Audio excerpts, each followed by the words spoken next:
KaraokeBooks. Sense and Sensibility. Written by Jane Austen. Audiobook. Chapter 49. Unaccountable, however, as the circumstances of his release might appear to the whole family, it was certain that Edward was free, and to what purpose that freedom would be employed was easily predetermined by all. For after experiencing the blessings of one imprudent engagement, contracted without his mother's consent, as he had already done for more than 4 years, nothing less could be expected of him in the failure of that, than the immediate contraction of another. His errand at Barton, in fact, was a simple one. It was only to ask Eleanor to marry him, and considering that he was not altogether inexperienced in such a question, it might be strange that he should feel so uncomfortable in the present case as he really did, so much in need of encouragement and fresh air. How soon he had walked himself into the proper resolution, however, how soon an opportunity of exercising it occurred, in what manner he expressed himself, and how he was received, need not be particularly told. This only need be said, that when they all sat down to table at 4 o'clock, about 3 hours after his arrival, he had secured his lady, engaged her mother's consent, and was not only in the rapturous profession of the lover, but, in the reality of reason and truth, one of the happiest of men. His situation indeed was more than commonly joyful. He had more than the ordinary triumph of accepted love to swell his heart, and raise his spirits.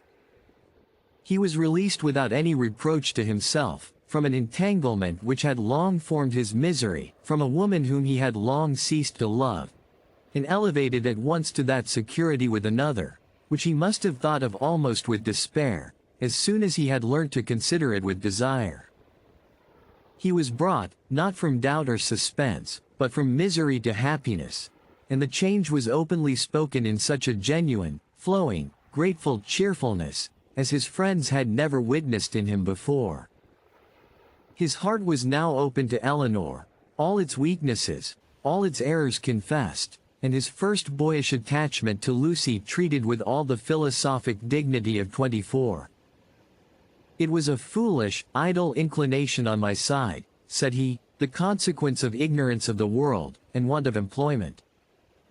Had my mother given me some active profession when I was removed at 18 from the care of Mr. Pratt, I think, nay, I am sure, it would never have happened, for though I left Longstaple with what I thought, at the time, a most unconquerable preference for his niece, yet had I then had any pursuit, any object to engage my time and keep me at a distance from her for a few months, I should very soon have outgrown the fancied attachment, especially by mixing more with the world, as in such case I must have done.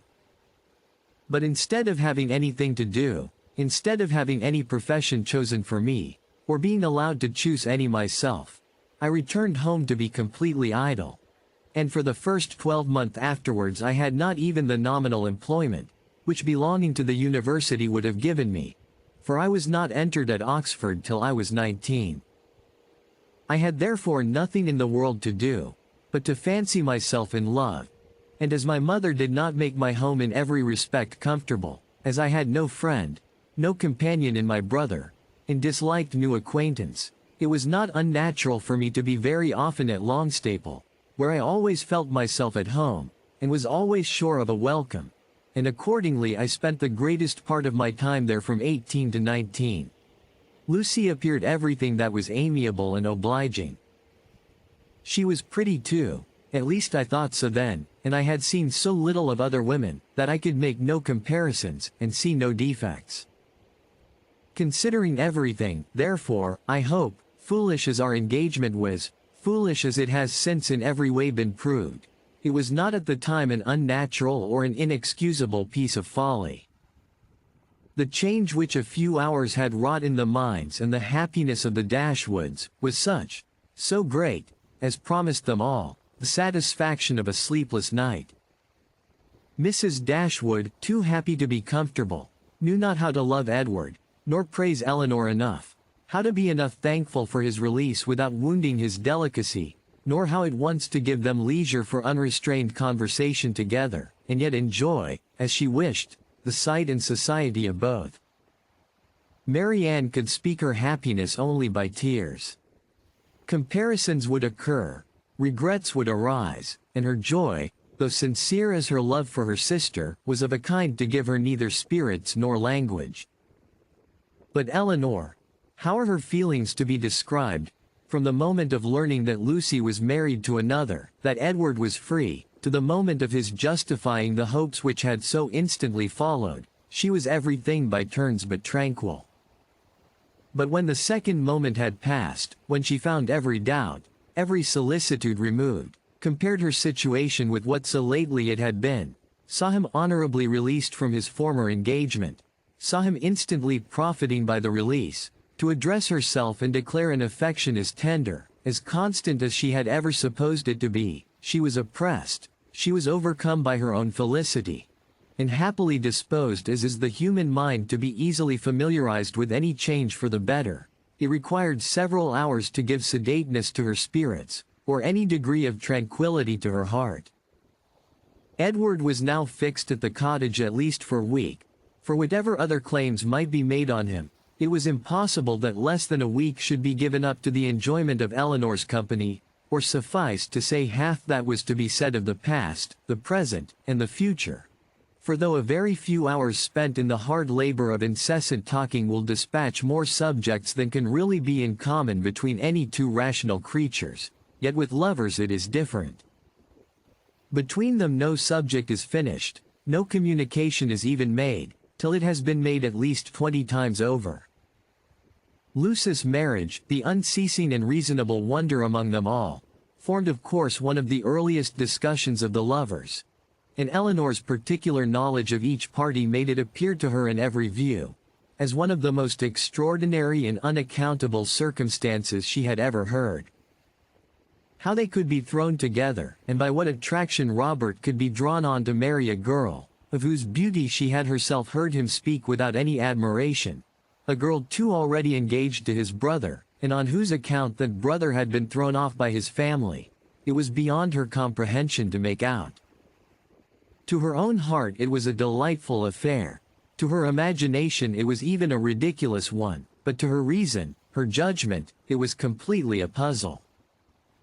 Edward could only attempt an explanation by supposing that, perhaps at first accidentally meeting, the vanity of the one had been so worked on by the flattery of the other, as to lead by degrees to all the rest.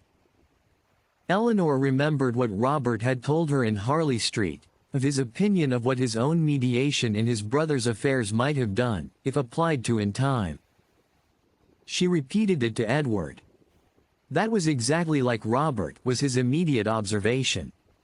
And that, he presently added, might perhaps be in his head when the acquaintance between them first began.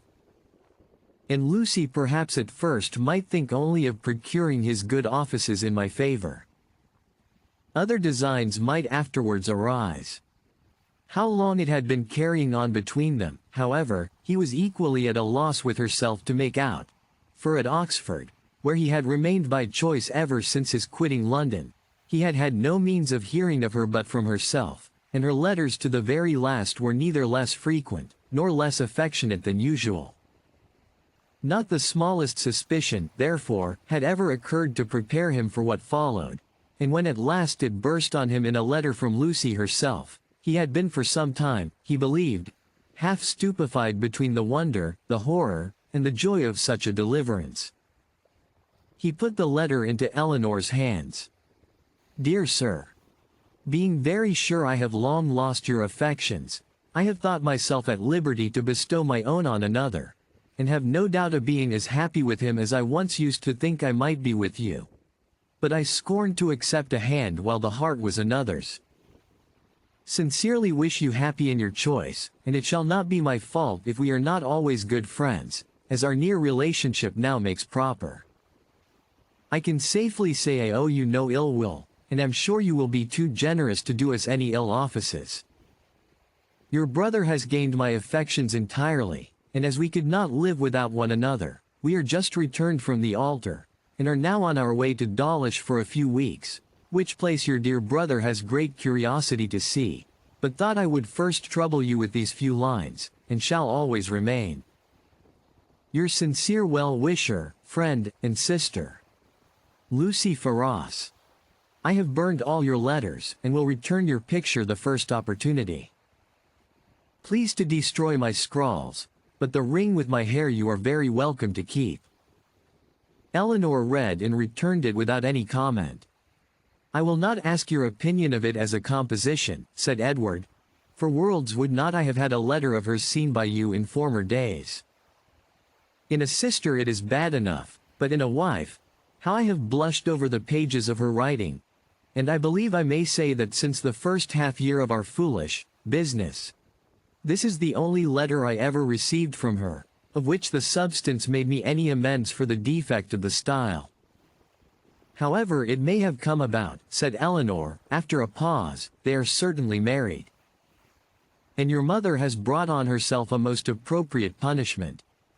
The independence she settled on Robert, through resentment against you, has put it in his power to make his own choice, and she has actually been bribing one son with 1,000 a year, to do the very deed which she disinherited the other for intending to do.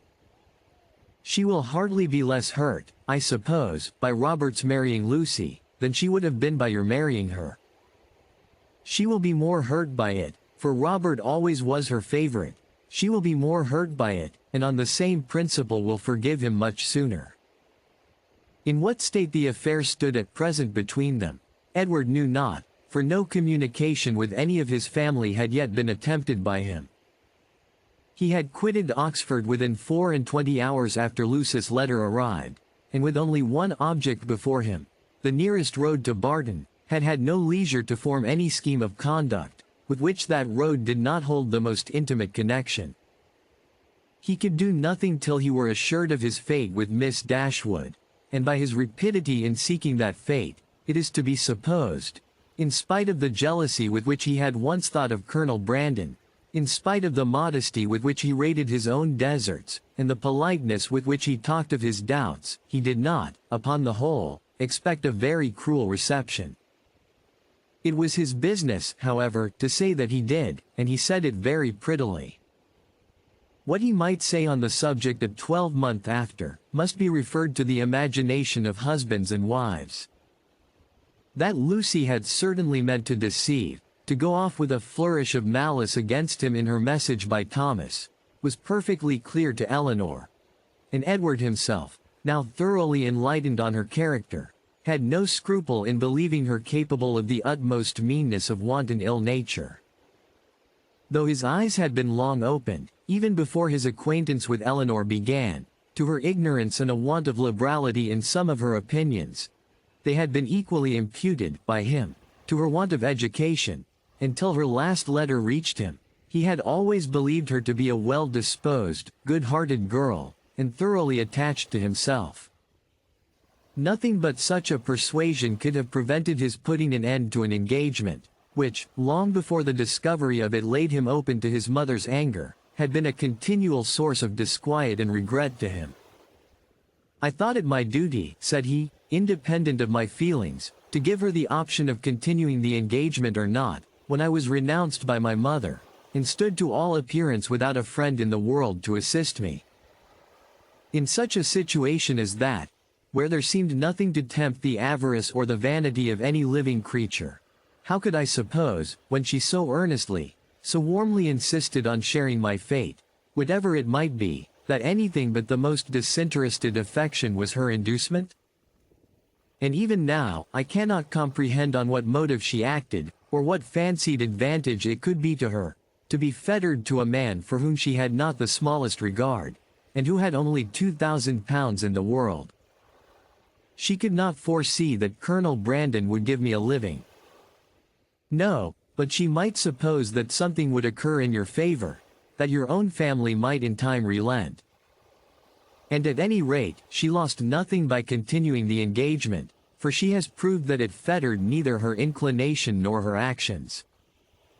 The connection was certainly a respectable one, and probably gained her consideration among her friends, and, if nothing more advantageous occurred, it would be better for her to marry you than be single.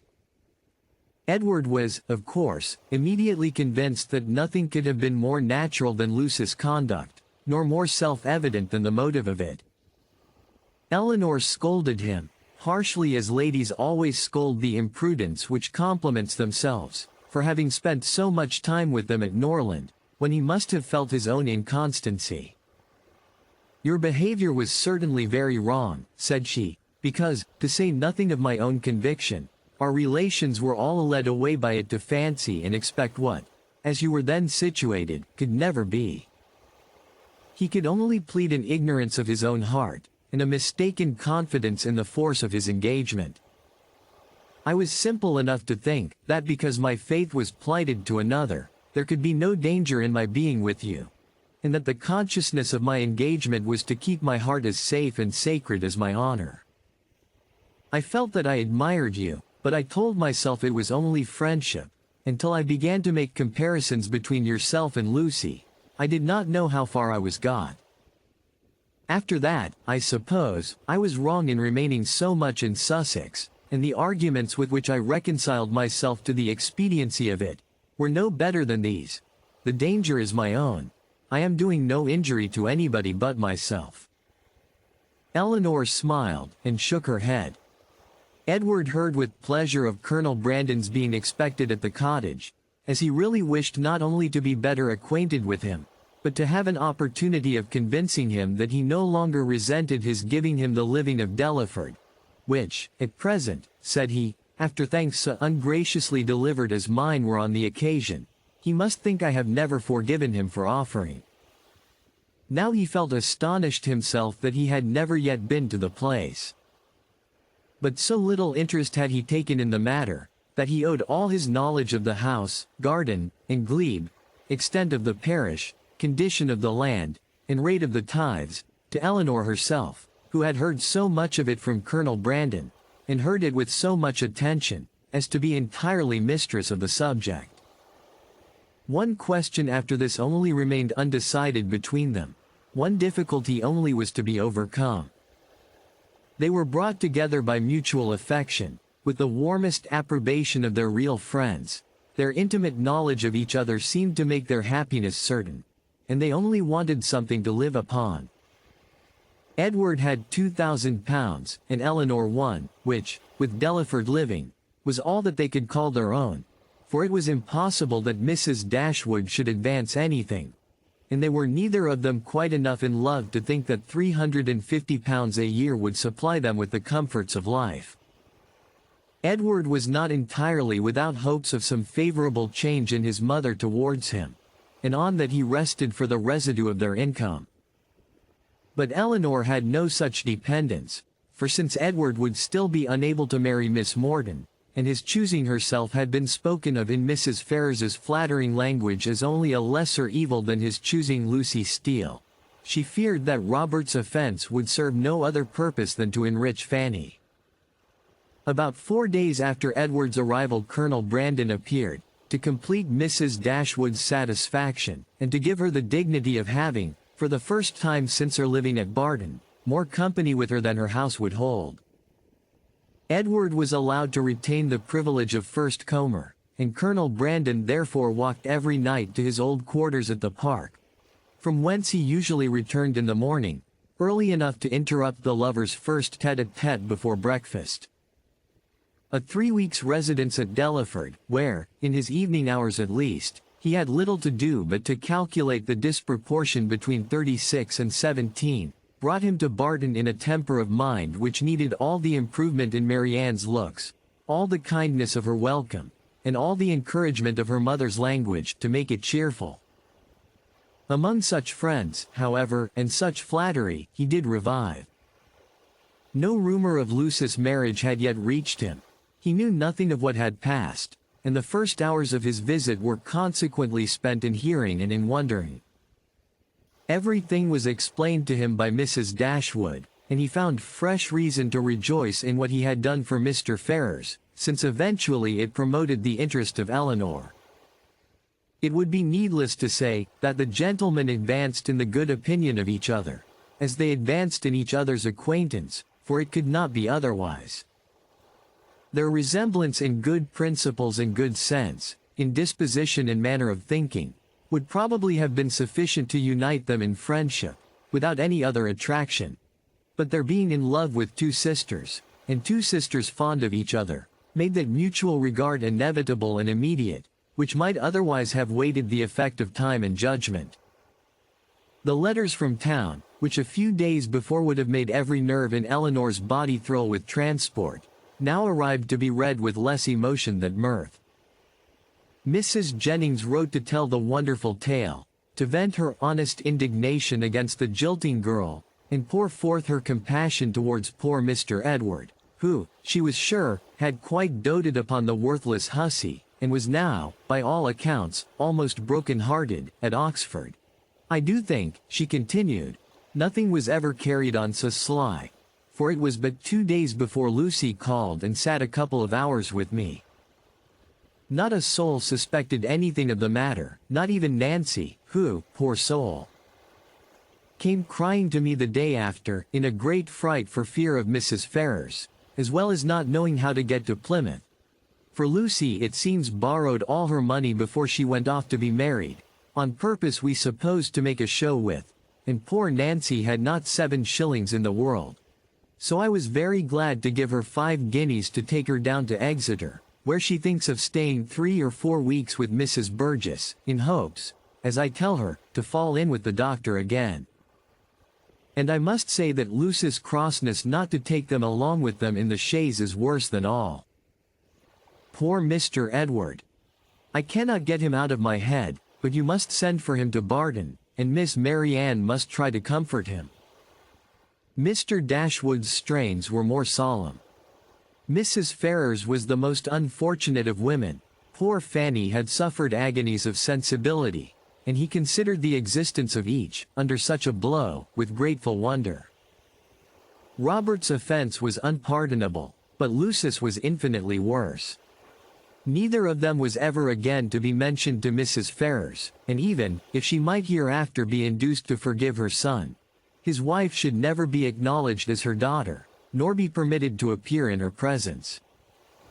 The secrecy with which everything had been carried on between them, was rationally treated as enormously heightening the crime, because, had any suspicion of it occurred to the others, proper measures would have been taken to prevent the marriage, and he called on Eleanor to join with him in regretting that Lucy's engagement with Edward had not rather been fulfilled, than that she should thus be the means of spreading misery farther in the family. He thus continued. Mrs. Ferrars has never yet mentioned Edward's name, which does not surprise us, but, to our great astonishment, not a line has been received from him on the occasion. Perhaps, however, he is kept silent by his fear of offending, and I shall, therefore, give him a hint, by a line to Oxford, that his sister and I both think a letter of proper submission from him, addressed perhaps to Fanny, and by her shown to her mother, might not be taken amiss. For we all know the tenderness of Mrs. Ferrars's heart, and that she wishes for nothing so much as to be on good terms with her children. This paragraph was of some importance to the prospects and conduct of Edward. It determined him to attempt a reconciliation, though not exactly in the manner pointed out by their brother and sister. A letter of proper submission, repeated he. Would they have me beg my mother's pardon for Robert's ingratitude to her, and breach of honor to me? I can make no submission. I am grown neither humble nor penitent by what has passed. I am grown very happy, but that would not interest. I know of no submission that is proper for me to make. You may certainly ask to be forgiven, said Eleanor, because you have offended, and I should think you might now venture so far as to profess some concern for having ever formed the engagement which drew on you your mother's anger. He agreed that he might. And when she has forgiven you, perhaps a little humility may be convenient while acknowledging a second engagement, almost as imprudent in her eyes as the first. He had nothing to urge against it, but still resisted the idea of a letter of proper submission, and therefore, to make it easier to him, as he declared a much greater willingness to make mean concessions by word of mouth than on paper, it was resolved that, instead of writing to Fanny, he should go to London, and personally entreat her good offices in his favor. And if they really do interest themselves, said Marianne, in her new character of candor, in bringing about a reconciliation, I shall think that even John and Fanny are not entirely without merit. After a visit on Colonel Brandon's side of only 3 or 4 days, the two gentlemen quitted Barton together. They were to go immediately to Delaford, that Edward might have some personal knowledge of his future home, and assist his patron and friend in deciding on what improvements were needed to it. And from thence, after staying there a couple of nights, he was to proceed on his journey to town. If you liked what you heard, please subscribe to the channel.